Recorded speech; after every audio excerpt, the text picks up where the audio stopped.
What's up, everyone? Thanks for joining in for Hangout with Fealys Clutch on Sunday night, or Sunday nights with Fealys Clutch, whatever you want to call it. So I'm going to start changing kind of what we do on Sunday nights. It's still going to be a hangout like we have been doing, but I want to make sure we actually have a topic. We have something that we're talking about, and so I was going through and kind of seeing what the biggest thing. What up, Greg? What's up, Iron? Dog.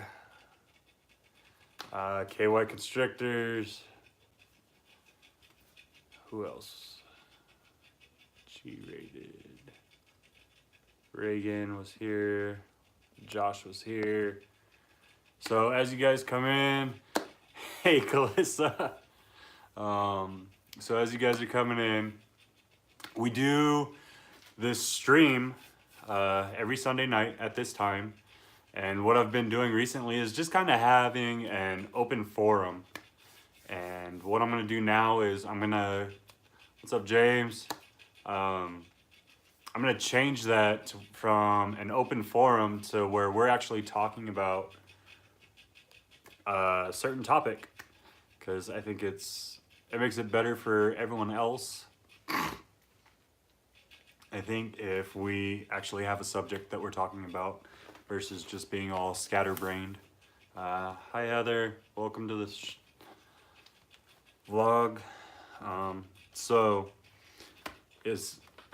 two heads really better than one? Well, it's a common saying, right? I think any of us that have had any place in the work industry, or even our parents, grandparents, when they're trying to get us to listen and put our input in, they say, well, two heads are better than one. So what do you think? So I'm going to ask you guys right now, what do you think? Are two heads really better than one? And if you're saying yes, I want you to go ahead and say why you think it is that two heads are better than one. Now, before you do this, what I'm going to say is we're talking about two-headed snakes. Obviously, if you didn't tell by the thumbnail, our conversation is going to go around the two-headed copperhead that was just found in Virginia. So, what's up, Reagan? KY Constrictors, International. Absolutely, because they're cool. All right, so, sorry, I'm in my rocker.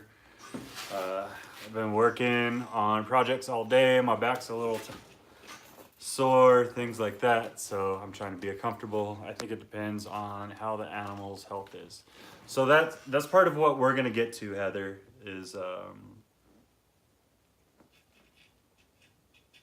yeah, Mason, I agree. So it's an anomaly. So what it's caused by is called bicephaly, and basically it's that probably would have died. Yeah, exactly. I think it would have died too.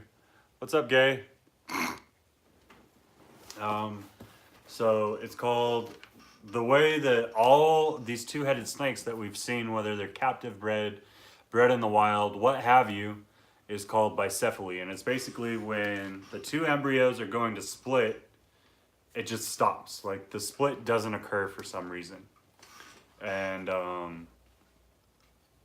so with that, it's looking back, and the way to best put it is kind of like when you're looking at Siamese twins. They're starting to split, but they're conjoined at some point because of bicephaly. And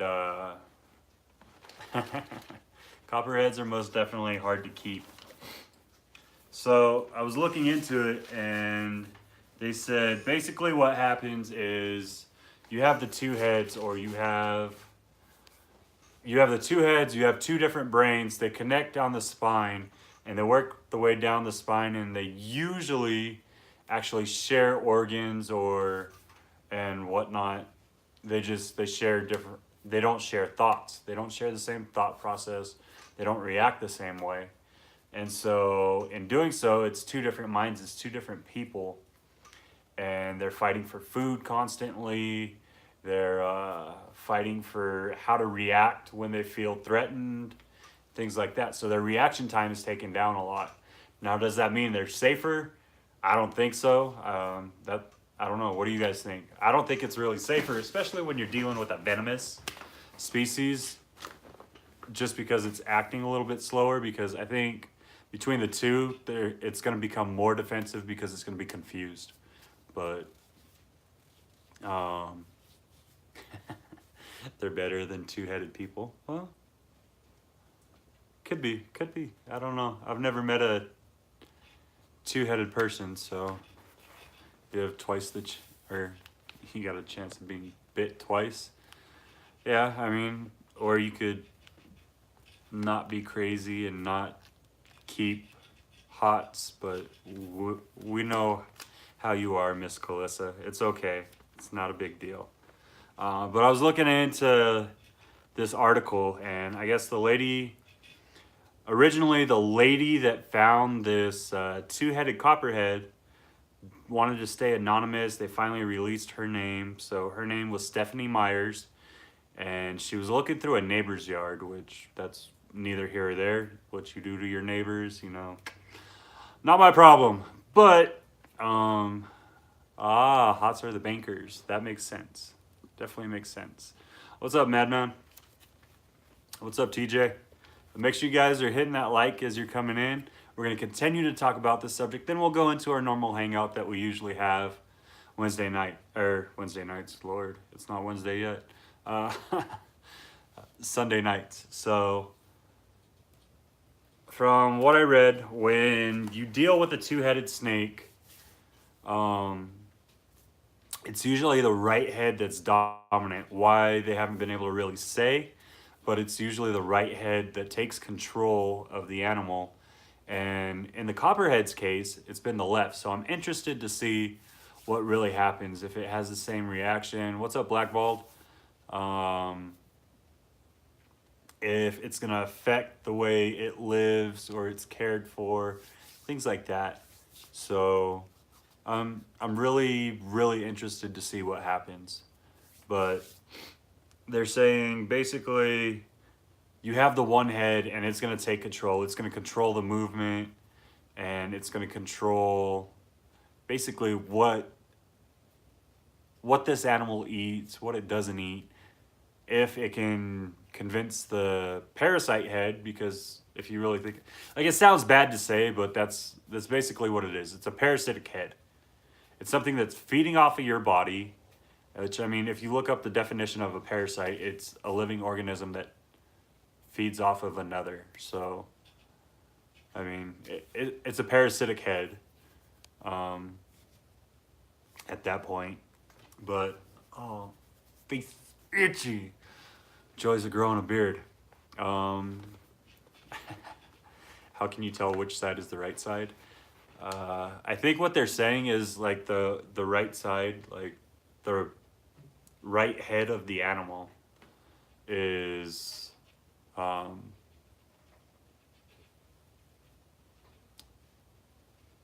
so looking, I would say the animal's right side. So I guess looking from behind, if that's the way you think. Well, it's great for science. I think it's absolutely wonderful for science. Especially since, like, two-headed snakes in the wild just don't survive. So the fact that it was found, if it does survive, would be huge. It gives us an opportunity to really, really dive in more into this anomaly. And so right now there's a viper keeper and breeder. It's in Virginia. It was Woodbridge, Virginia.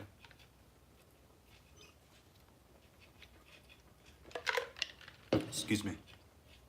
So Woodbridge, Virginia. And this person got a hold of animal control. Animal control got a hold of this herpetologist called Colfer. And Colfer had this viper keeper take this two-headed copperhead into the facility. They're trying to make sure it's going to grow up, be healthy, all that. From what I understand and what I've been reading, it's already had one meal.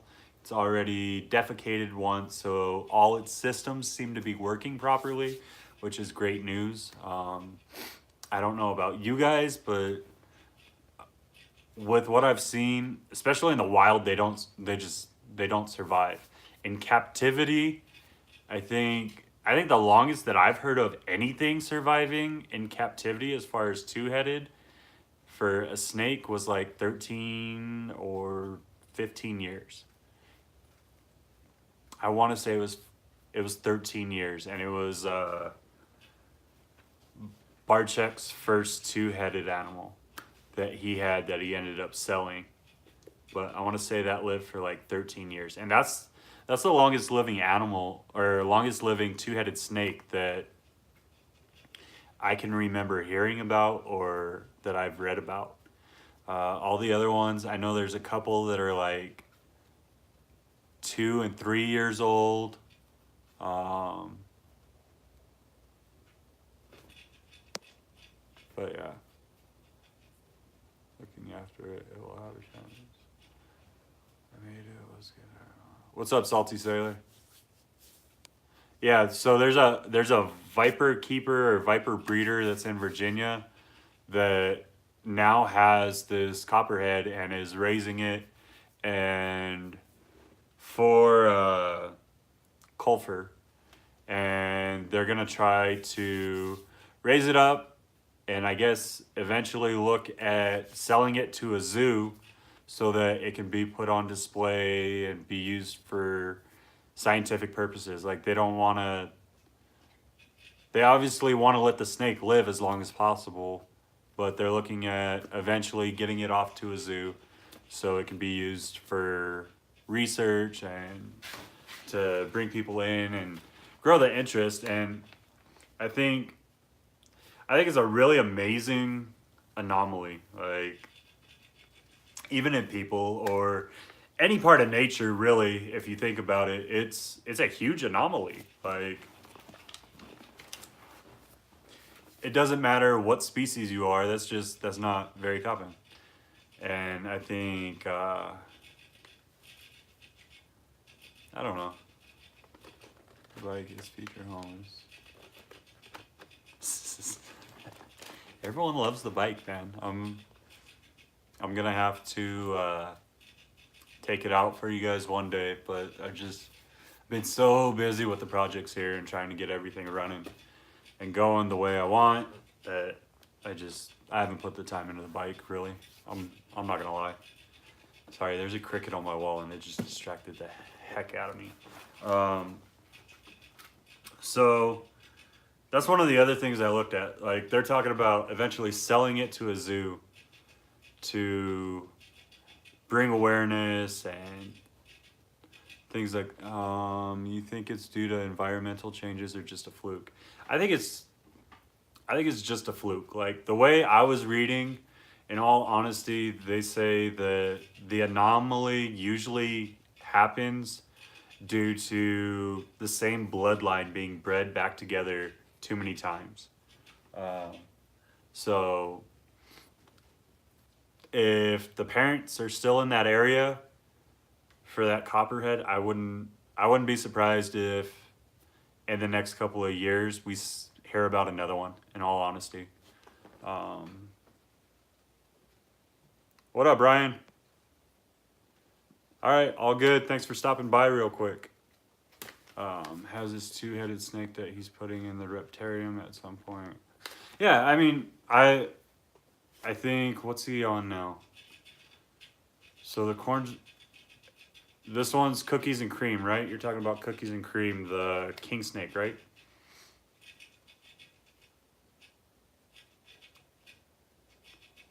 Yeah, exactly. Like you don't know what the genetics are gonna do, but I really think that if the mother and father are able to find each other and mate again, which if it happens, it happens, but you never know how many males are really in that area. We might see another. Yeah, I know he's had a couple of them. I know he sold a couple of them, and then he had that corn snake that didn't make it. I think he's on that black and white king snake, if I remember right. But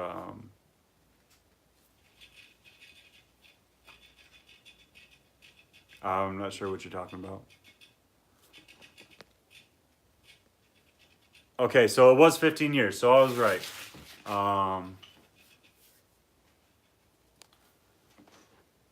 See, I couldn't really remember if it was 15 years or 13 years or what it was, but I tried. Let me go over this real quick. I apologize, guys. All right, so price ranges. So they're talking about selling this snake potentially to a zoo to further educate on it, right? And I've been looking up price ranges on two-headed snakes, and from what I've seen, it comes up in every species, and because of it, such a rare anomaly, you're seeing price ranges from like $50,000 all the way up to like I want to say it's what was it, $150,000 for a snake, which is like unheard of. I think. What up, Josh? I think that the most expensive snake I've seen as of late might be like maybe $7,500, $8,000. But well, I mean, yeah, is that all? That's an expensive snake. That's definitely, yeah.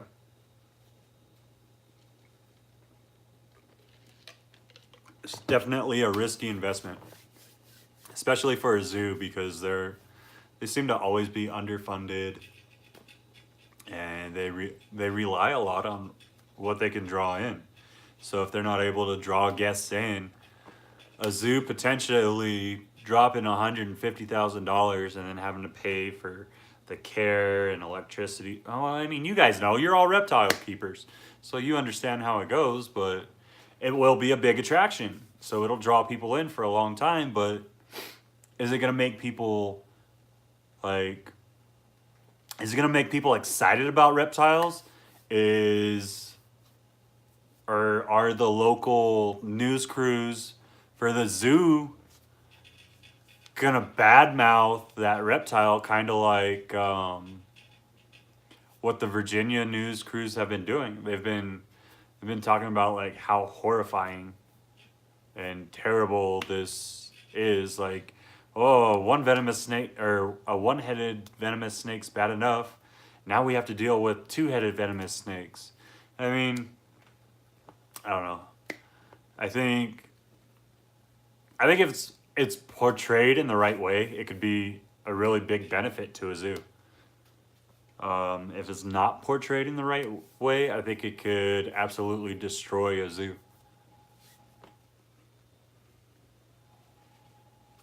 Yeah, it's a huge opportunity to educate. I don't spend a lot on my dog, but geesh.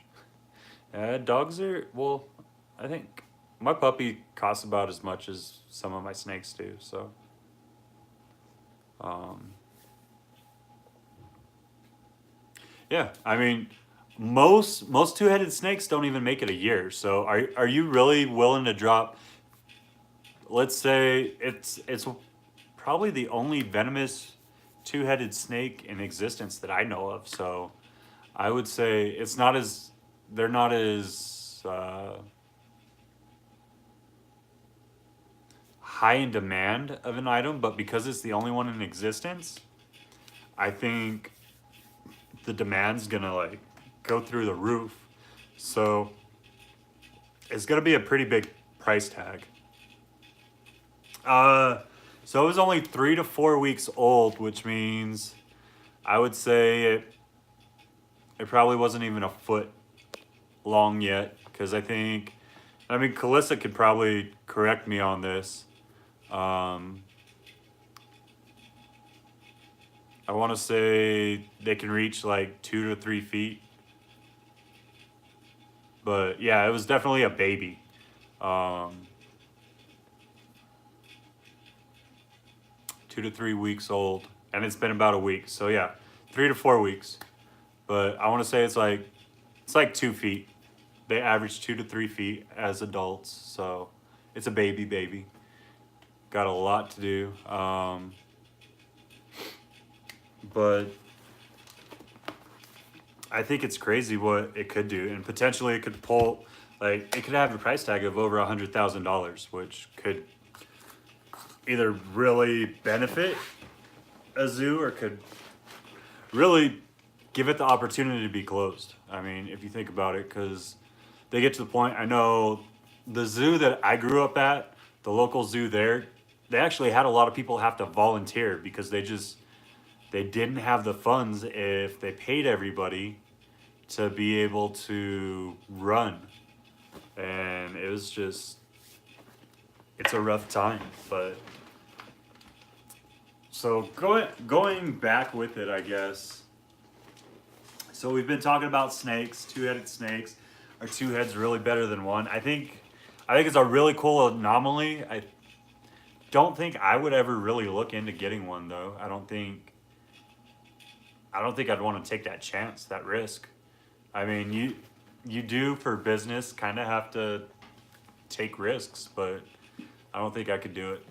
Um, I think that's too big of a risk for something that might not make it past a year. But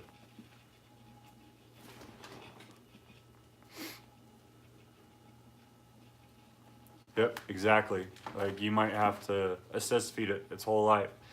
And we all know that stress shortens the life of a snake. So, but so let's go back to it, and we're gonna. Sorry, my I was painting too, so my toes are black because I didn't think about wearing tennis shoes. So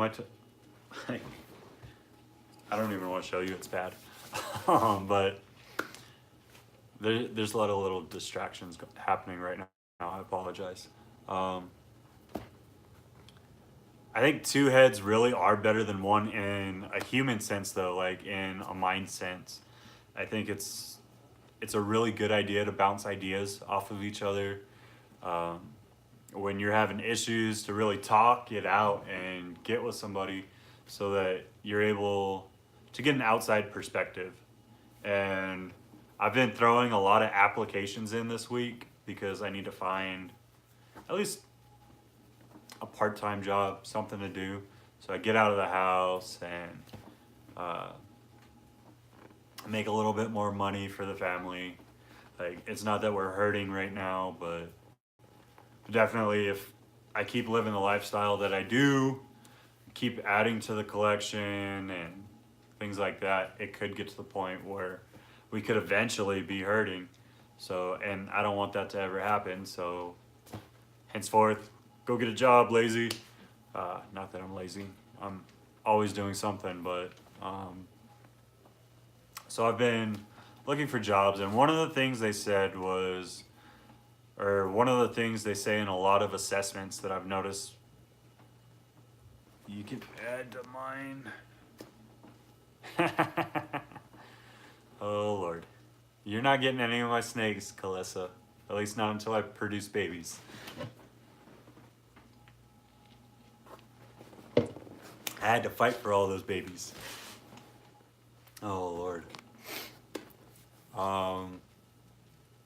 But one of the things they were bringing up is, do you really think you can work through a team, or are you better suited to work one on one? Like, are you better suited by yourself or with a team?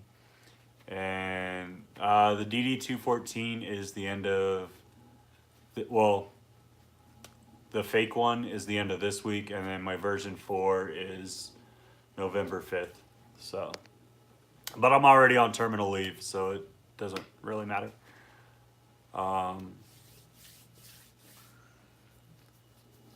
But it's kind of crazy. Like, I think I really do think that having a connection with other people is essential, whether it's in business, whether it's just in life in general, or what have you. Like having that connection with other people, being able to bounce your ideas and figuring out ways to really better yourself and better those around you and bring everybody up is kind of one of the meanings to life, at least in my opinion. I don't know what everyone else thinks, but in my opinion, it's one of the meanings to life. Um, hey, your time will come soon enough. Don't worry about it. Your mom said team as long as she is in charge. Well, some people are natural born leaders. Some people are followers. Some people need to learn to do either ones. I'd love to see John Strength Finder results. Full disclosure through work. Strength Finder coach. Construction anyway. I really do like working with people. Like I think people. My wife says that I psychoanalyze stuff a little too much, or psychoanalyze like responses and the way people act. I really am a people watcher. Like I like to watch reactions. I like to watch what people do. So I don't know. Maybe I am, but that's one of the things that makes life interesting to me. Just watching the way certain people react and seeing how. You don't have to be nervous, Calissa. You're good, sweetie. Don't worry. We made our truce in Arlington, but I still do owe you that picture, and I'll get that to you here soon. I've been in in a supervisory position for so long. I've been in base level positions for so long that it's just through their windows.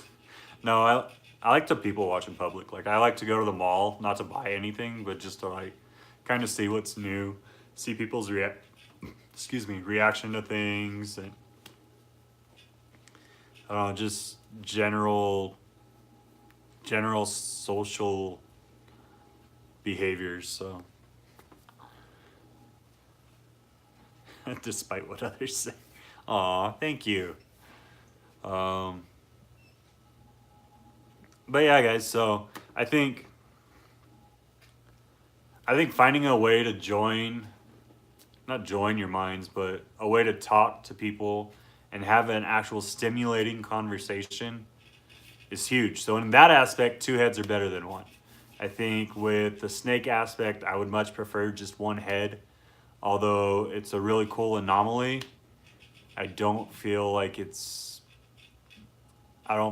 beneficial except for science. I don't think it's good for the snakes because most of the snakes don't make it past a year.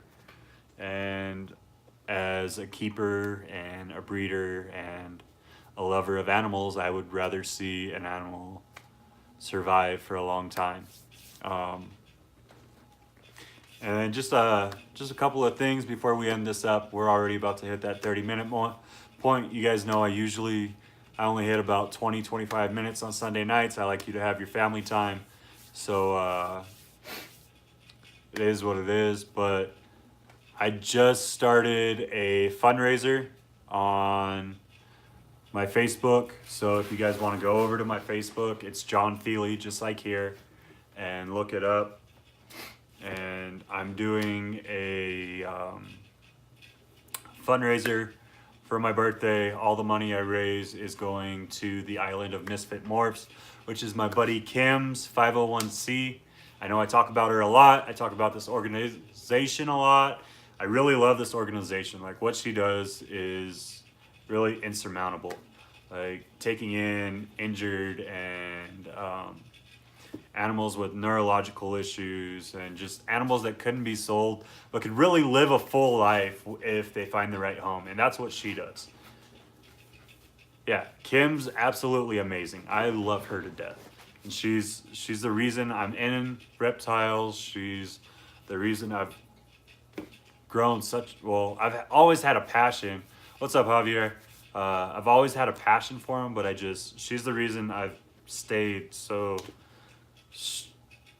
passionate about him, I guess is the way to say it. Like every time I've had to give up keeping or something like that, I've always found a way to keep working with reptiles because I'm able to talk to her and bounce things off of her, and she's an overall wonderful person. So like I said, if you're on my Facebook, please consider donating. I already donated to my own fundraiser because I feel like if I can't do it myself, then why should you guys do it?